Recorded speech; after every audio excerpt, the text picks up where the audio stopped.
बिस्मिल्लाहिर्रहमानिर्रहीम। अस्सलाम वालेकुम डियर स्टूडेंट्स। उम्मीद करता हूँ बेटा आप सब खैर आफियत से हैं। आपको इनफानाइट सीरीज़ की क्लास में वेलकम। हमारा चैप्टर नंबर 8 चल रहा है और चैप्टर नंबर 8 में हम एक्सरसाइज 8.2 जो है उसके ऊपर डिस्कशन कर रहे हैं। लास्ट लेक्चर में हमने इंटीग्रल टेस्ट क्या होता है, इंटीग्रल टेस्ट को आप कैसे इस्तेमाल करते हैं, कब इस्तेमाल करते हैं, hyper harmonic series, P series, ठीक है, ये लास्ट 2 लेक्चर में हमने डिस्कस किया था। उससे पहले हम comparison test, limit comparison test, basic comparison test, इनके ऊपर डिस्कशन कर चुके हैं।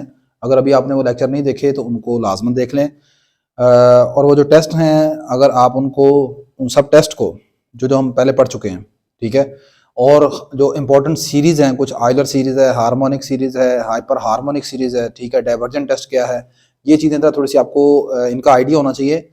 इनको एक पेज के ऊपर आप लिख लें, उस पेज को अपने सामने रखें, फिर इंशाल्लाह ये क्वेश्चन करेंगे तो आपको बआसानी समझ आ जाएगी।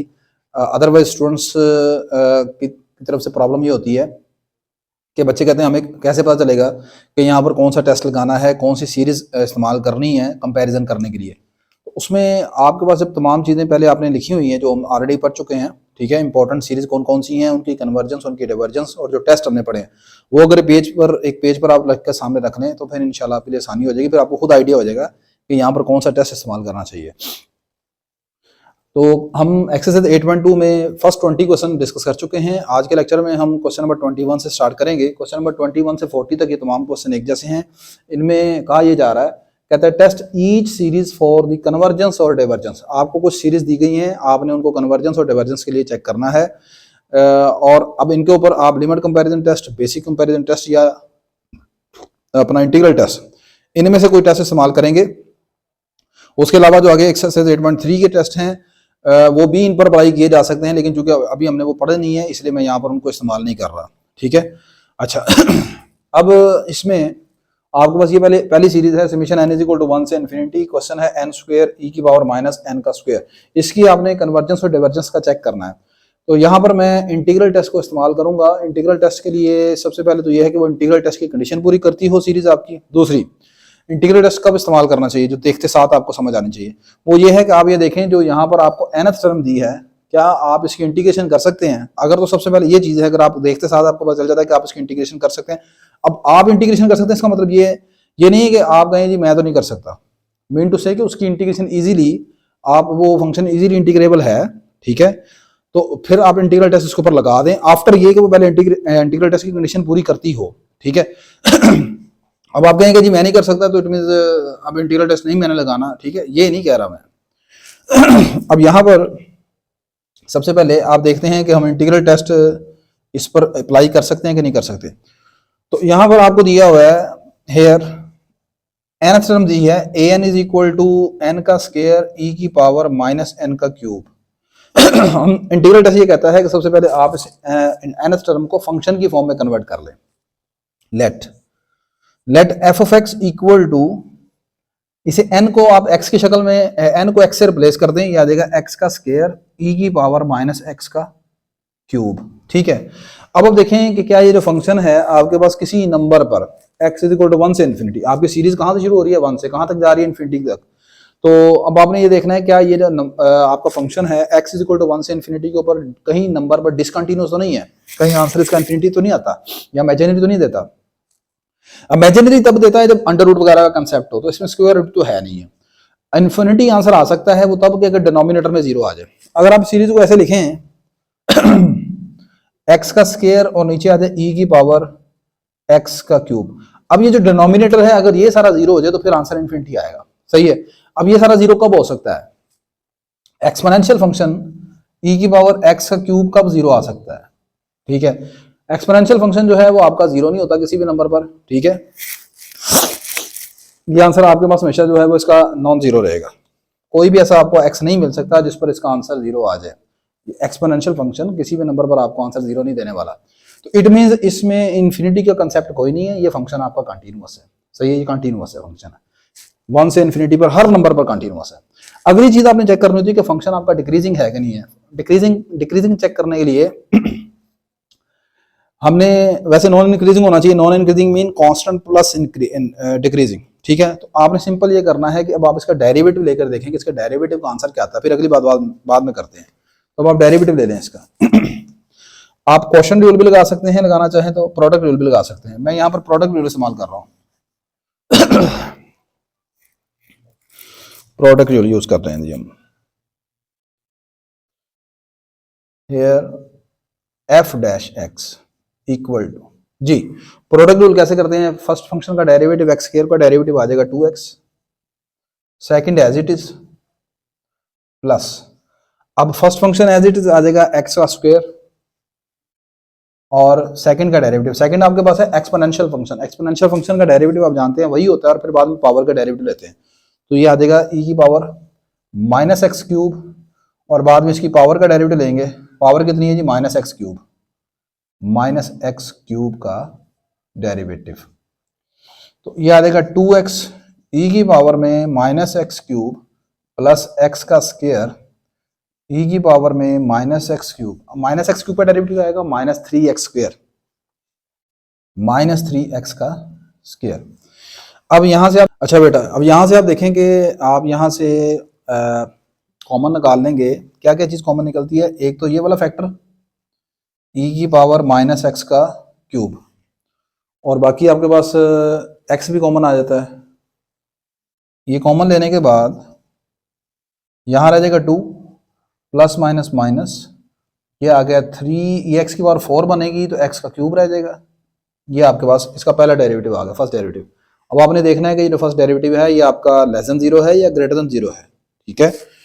तो आप देखें कि आप यहाँ पर जब भी कोई x इस इंटरवल में से पुट करते हैं 1 से इन्फिनिटी में, ठीक है, 1 से स्टार्ट करके देखें, x का 1 पुट करेंगे, ये आएगा 3 इंटू 1 3, 2 माइनस 3 आंसर आएगा -1, दैट इज लेस देन 0। इसी तरह जब आप x से अगला नंबर 1 से कोई भी बड़ा नंबर पुट कर लें, 1.1, 1.2, 1.5, याद रखिएगा अब ये x जो है ये रियल नंबर बन गया है, ठीक है, ये खाली पॉजिटिव इंटीजर नहीं है, सही है। सीरीज की शक्ल में यहाँ से जब हम 1 से इन्फिनिटी गिनते हैं तो फिर वो इंटीजर होता है, पॉजिटिव इंटीजर 1 2 3, लेकिन यहाँ पर ये एक रियल नंबर है, सही है। आप 1.1 भी पुट कर सकते हैं, 1.5 2 भी पुट कर सकते हैं। तो जब 1 पर आंसर पहले स्टार्टिंग पर ये आ गया नेगेटिव आ गया, आगे आप पुट करते रहेंगे, 2 पुट कर लेते हैं, 2 का क्यूब 8, 3 इंटू 8 24, ये लेस देन 0 आएगा। तो ये हर मरतबा आएगा लेस देन 0। तो अब ये आपके पास जो फर्स्ट डेरिवेटिव है एफ डैश एक्स, ये आ गया लेस देन 0। दिस शोज आपका फंक्शन जो है F of x is decreasing function, आपका ये फंक्शन हो गया डिक्रीजिंग फंक्शन। तो आपके पास कॉची इंटीग्रल टेस्ट की कंडीशन होती है दो, एक तो ये है कि उसका वो फंक्शन होना चाहिए कंटिन्यूअस, वो पहले कंटिन्यूअस था। दूसरा ये कि वो फंक्शन होना चाहिए नॉन इंक्रीजिंग। नॉन इंक्रीजिंग मतलब है या तो वो डिक्रीजिंग हो जाए या इक्वल टू 0, यानी लेस देन और इक्वल टू 0। सिंपल सी बात है कि उसका derivative less than equal to 0 आना चाहिए। तो डेरिवेटिव आ गया लेस देन 0, ठीक होगी बात, ये दोनों कंडीशन पूरी होगी, आप कॉची इंटीग्रल टेस्ट इस्तेमाल कर सकते हो उसके ऊपर।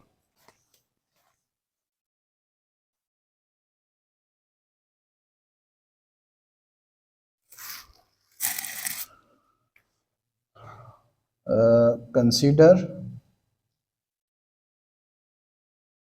1 से positive infinity F of x D x, 1 से positive infinity F of x. अब आपका फंक्शन क्या है जी? एक्स स्क्वायर ई की पावर माइनस एक्स स्क्वायर ई की power minus x cube into D x.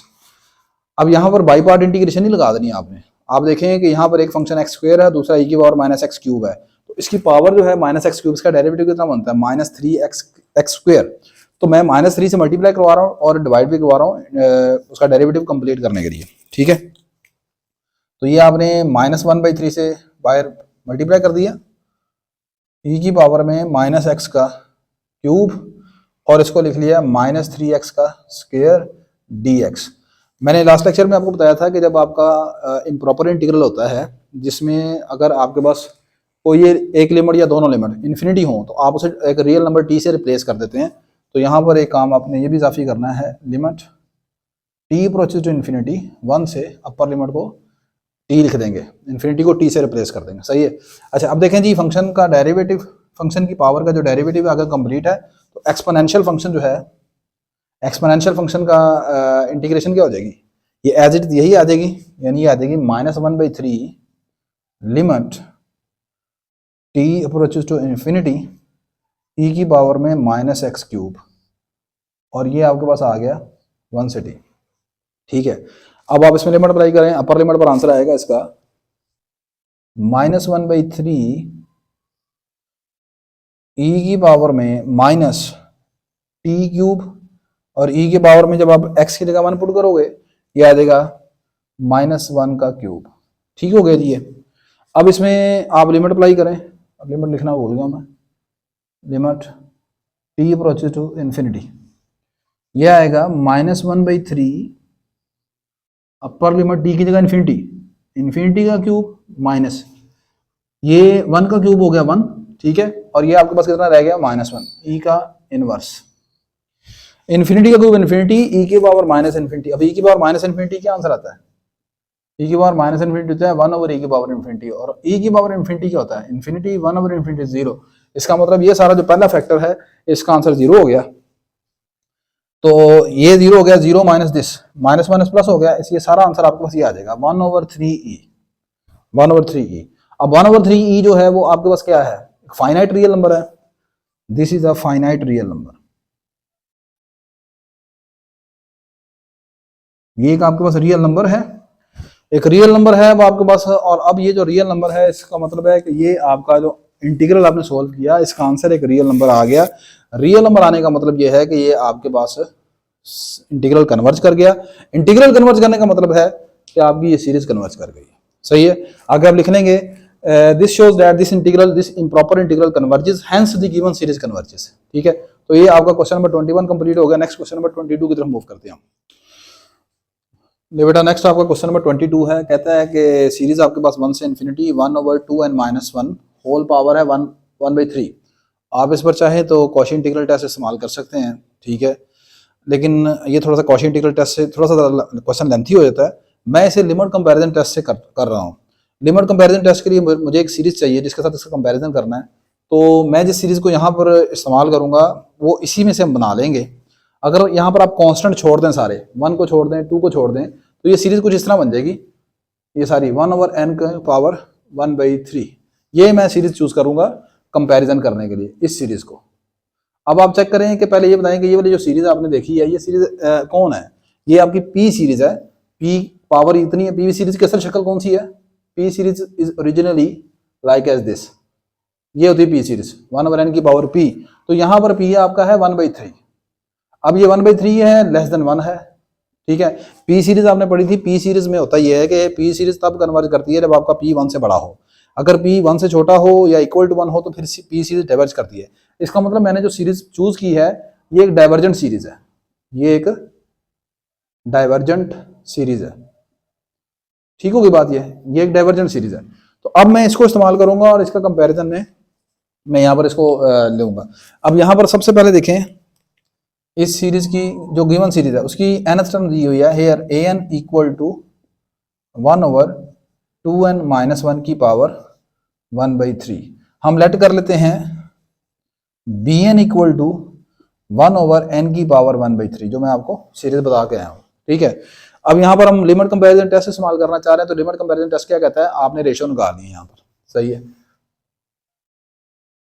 तो हेयर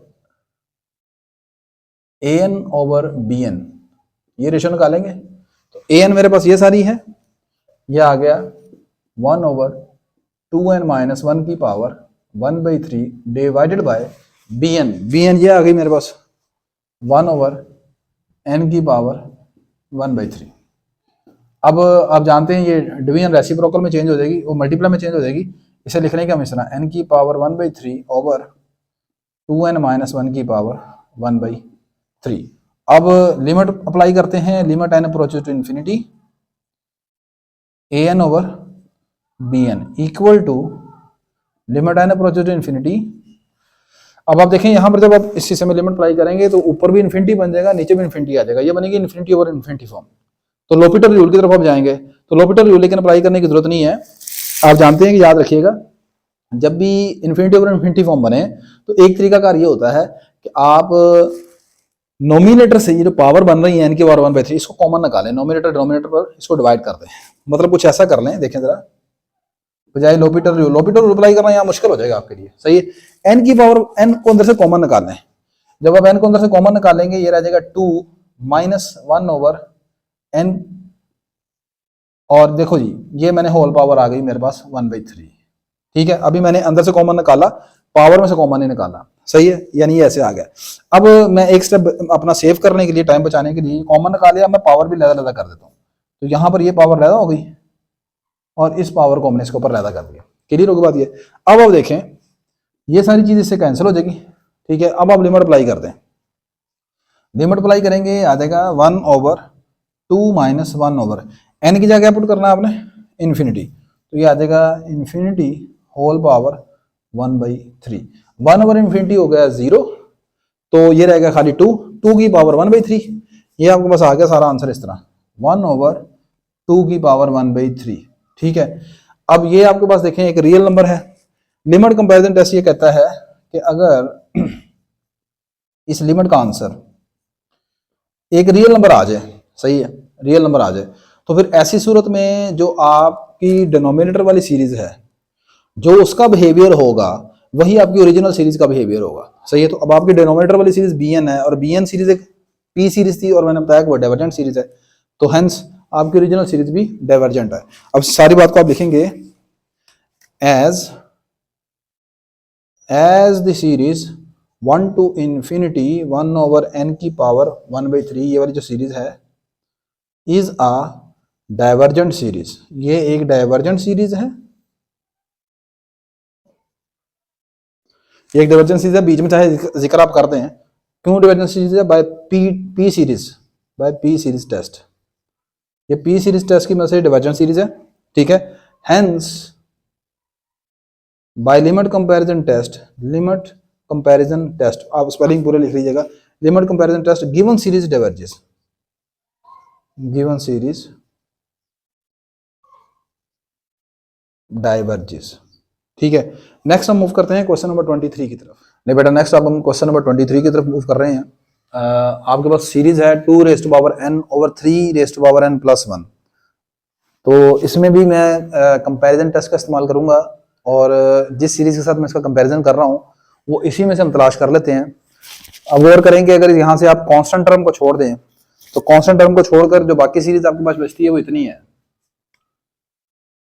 समेशन 1 से infinity 2 raise to power n over 3 raise to power n, ठीक है। और मजीद इसे आप लिख सकते हैं 2 ओवर 3 की पावर n। अब ये जो 2 ओवर 3 की पावर n बनी है ये आपके पास एक ज्योमेट्रिक सीरीज है, तो ये क्या है, ज्योमेट्रिक सीरीज है, this is a geometric series. Geometric series की क्या पहचान होती है, किसी सिंगल नंबर की पावर होगी, किसी सिंगल नंबर की पावर से वो जनरेट हो रही थी, जैसे यहाँ पर 2/3 की पावर n है तो 2/3 से ये सीरीज जनरेट हो रही है, सही है। तो यहाँ पर जो कॉमन रेशो होगी टर्म्स के दरमियान वो 2/3 है, here common ratio is r 2/3। अब कॉमन रेशो 1 से छोटी है, ठीक है। तो ज्योमेट्रिक सीरीज कब कन्वर्ज करती है, जब common ratio in term of absolute is always less than 1, सही है। तो ये सीरीज इसका मतलब कन्वर्जेंट सीरीज है, ये वाली जो हमने तलाश की है, सही है। अब मैं ऐसा कंपैरिजन कर रही है इस सीरीज का उसके साथ, कैसे कंपैरिजन करना, मैं बेसिक कंपैरिजन टेस्ट इस्तेमाल कर रहा हूँ। आप हमें बताएं कि इन दो नंबरों में से कौन सा नंबर बड़ा है, as 3 raise to power n plus 1 में से और simple 3 raise to power n में से, इन दोनों में से कौन सा नंबर बड़ा है। जाहिर सी बात आप कहेंगे कि ये वाला नंबर बड़ा है, इसमें 1 ऐड हो रहा है उसमें 1 ऐड नहीं है, सही है। तो इसका मतलब ये जो नंबर है ये आपके पास हमेशा इससे बड़ा होगा। आप कोई भी n रख लें, for all n belong to natural number, ठीक है। कोई भी आप n यहाँ पर पुट करते जाएं ये वाला साइड हमेशा उससे बड़ी होगी क्योंकि इसमें आपने 1 ऐड कर दी है। अब अगर मैं दोनों तरफ रेसिप्रोकल ले लूं तो आप जानते हैं जो साइड बड़ी होती है वो छोटी हो जाती है, तो ये आपके पास आ जाएगी 3 की पावर n प्लस 1 लेस देन हो जाएगी 3 की पावर n से, ऐसे ही है। अब इसके नोमिनेटर में क्या है 2 रेज़ टू पावर n, दोनों तरफ 2 की पावर n से मल्टीप्लाई करवा देते हैं, दिस इंप्लाइज अब 2 की पावर n जो है वो आपके पास हमेशा एक पॉजिटिव नंबर है, तो पॉजिटिव नंबर से आप मल्टीप्लाई करेंगे तो इनइक्वालिटी साइन चेंज नहीं होगा।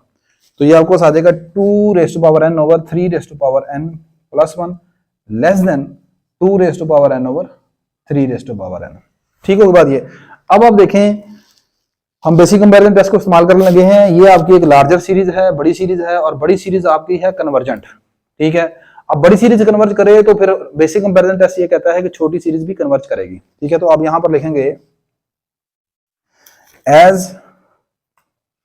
एज सीरीज 2 over 3 n, इसको आप ऐसे लिख सकते हैं 2/3 की पावर n, n is equal to 1 से infinity, is a geometric series. ये एक ज्योमेट्रिक सीरीज है with common ratio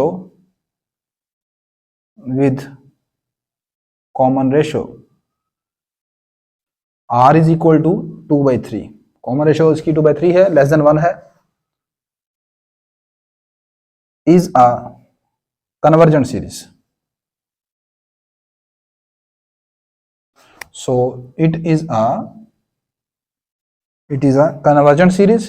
ये convergent series हुई, hence by basic comparison test से given series also converges,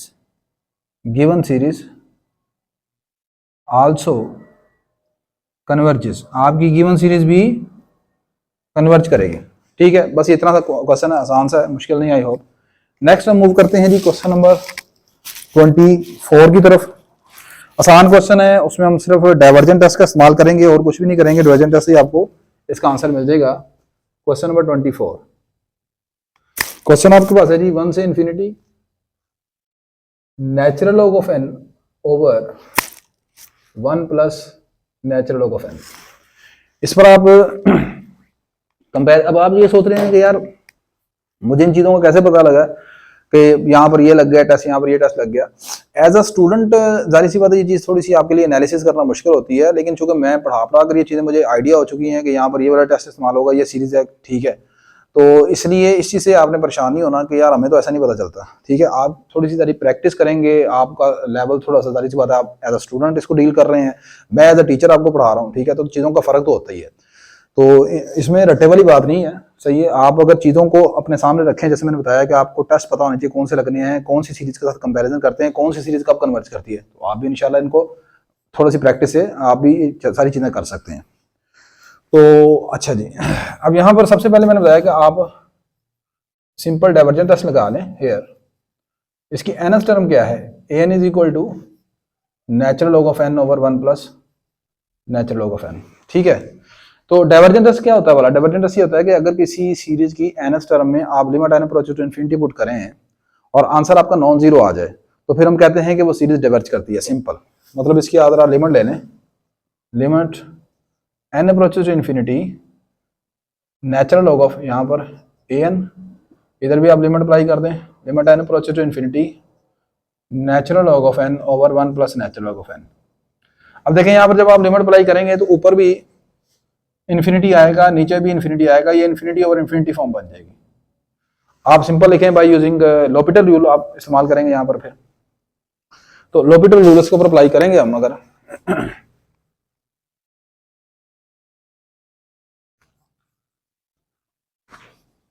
लोपिटल rule क्या कहता है, नोमिनेटर का अलग डेरिवेटिव ले लें, डिनोमिनेटर का अलग डेरिवेटिव ले लें। बाय यूजिंग लोपिटल रूल वो आप लिख लेंगे limit n approaches to infinity an equal to limit n approaches to infinity, numerator log n का डेरिवेटिव 1 ओवर n, डिनोमिनेटर 1 का डेरिवेटिव 0 और log n का डेरिवेटिव 1 ओवर n। तो अब ये सेम चीज़ कैंसिल हो जाएगी, तो बाकी क्या रह जाएगा, limit n approach to infinity 1 आ जाएगा। 1 पर लिमिट तो नहीं अप्लाई कर सकते, इसका मतलब आंसर क्या है, 1 आ गया। अब इसकी nth टर्म में आपने लिमिट पुट की और आंसर आया 1, नॉन जीरो आया, यानी जीरो तो नहीं आया ना। ठीक है, अब अगर डाइवर्जेंट टेस्ट ये कहता है कि अगर आंसर नॉन जीरो आए तो फिर पक्की बात है सीरीज डाइवर्ज करती है, लेकिन अगर जीरो आ जाए तो फिर नहीं आपने कहना कि जीरो आ गया जिलादा कन्वर्ज कर गई है। ठीक है, इसका कन्वर्स ट्रू नहीं है, ये डाइवर्जेंट टेस्ट में बता चुका हूं मैं आपको। This implies by using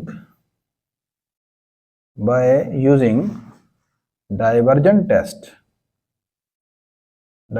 test given series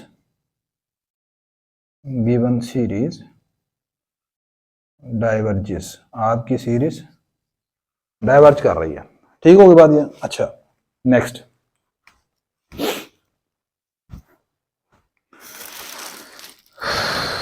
next question number 25, बस ये लास्ट क्वेश्चन है, फिर उसके बाद बाकी रिमेनिंग क्वेश्चन हम इंशाल्लाह नेक्स्ट लेक्चर में करेंगे। क्वेश्चन नंबर 25 जी आपका है,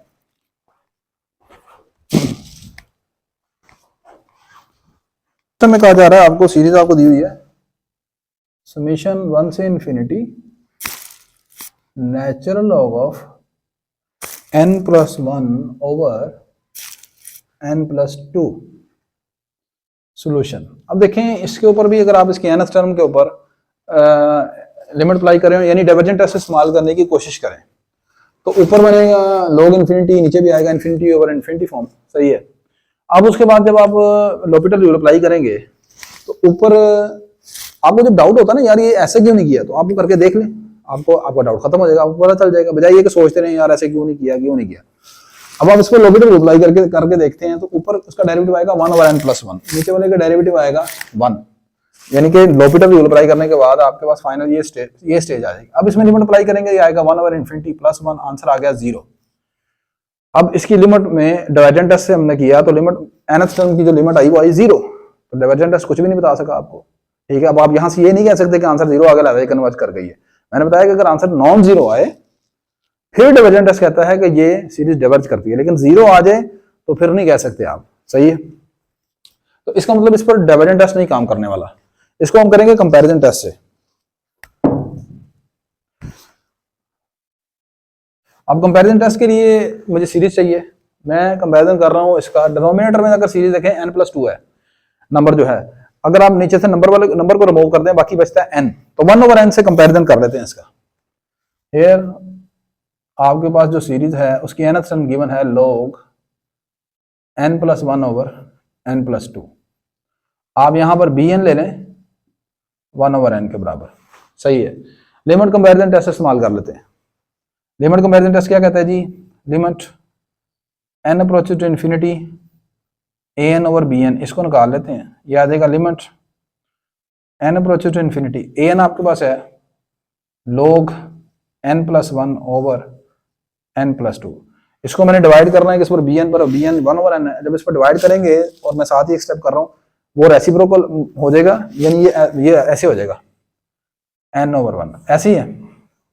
अच्छा अब हम क्या कर रहे हैं जी, इसके ऊपर मैं लिमिट अप्लाई करता हूं ये देखें जरा, limit n approaches to infinity log n+1 into limit n approaches to infinity n over n+2, ठीक है।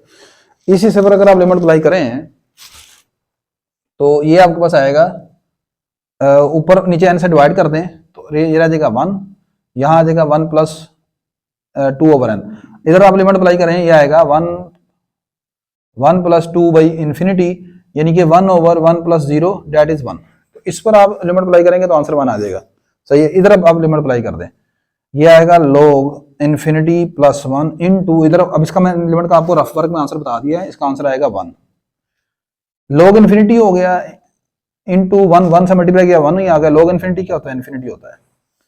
लिमिट कंपैरिजन के मुताबिक इस रेशो का मतलब इस लिमिट का सारा आंसर किसके बराबर आ गया, इन्फिनिटी के बराबर आ गया। लिमिट कंपैरिजन टेस्ट ये कहता है कि अगर ये इस लिमिट का आंसर इन्फिनिटी आ जाए तो फिर डिनोमिनेटर वाली जो सीरीज है ना उसको डाइवर्जेंट होना चाहिए, अगर वो डाइवर्जेंट होगी तो फिर ऊपर वाली गिवन सीरीज भी डाइवर्जेंट होगी। दोबारा सुने, अब आपको देखो ना यहाँ पर लिमिट कंपैरिजन टेस्ट आना चाहिए।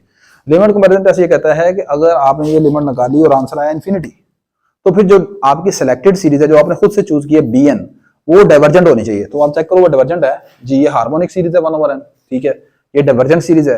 अब ये डाइवर्जेंट है तो उसका मतलब आपकी ओरिजिनल सीरीज भी डाइवर्जेंट होगी। अब आप लिखोगे एज ये जो हमारी सिलेक्टेड सीरीज है bn 1 ओवर n के बराबर है 1 से इन्फिनिटी, इसमें भी 1 से इन्फिनिटी क्यों लिया है, क्योंकि आपकी ओरिजिनल सीरीज 1 से इन्फिनिटी है। As this series is harmonic series that diverges, जो डाइवर्ज करती है हमेशा, hence by limit comparison test given series given series diverges, आपकी सीरीज भी डाइवर्ज करती है। ठीक हो गए। आई होप कि आपको आज का लेक्चर समझ आया होगा। चीज़ों को एक एक क्वेश्चन आपको करवाया, चीज़ों को आसान करके बताया। बस थोड़ा सा मैंने आपको यही बताया कि आप ये तमाम चीज़ें लिख के रखें अपने सामने, जितने भी टेस्ट आपने पढ़े हैं, जितनी इंपॉर्टेंट सीरीज है उनकी कन्वर्जेंस डिवर्जेंस आपको पता हो, फिर इंशाल्लाह ये चैप्टर आपके लिए बड़ा आसान हो जाएगा। अदरवाइज थोड़ी सी चीज़ें मुश्किल रहेंगी आपके लिए। इंशाल्लाह नेक्स्ट लेक्चर में हम क्वेश्चन नंबर 26 से स्टार्ट करेंगे। ठीक है, तब तक के लिए मुझे इजाज़त दीजिए, अपनी दुआ में याद रखिएगा। अल्लाह हाफिज़।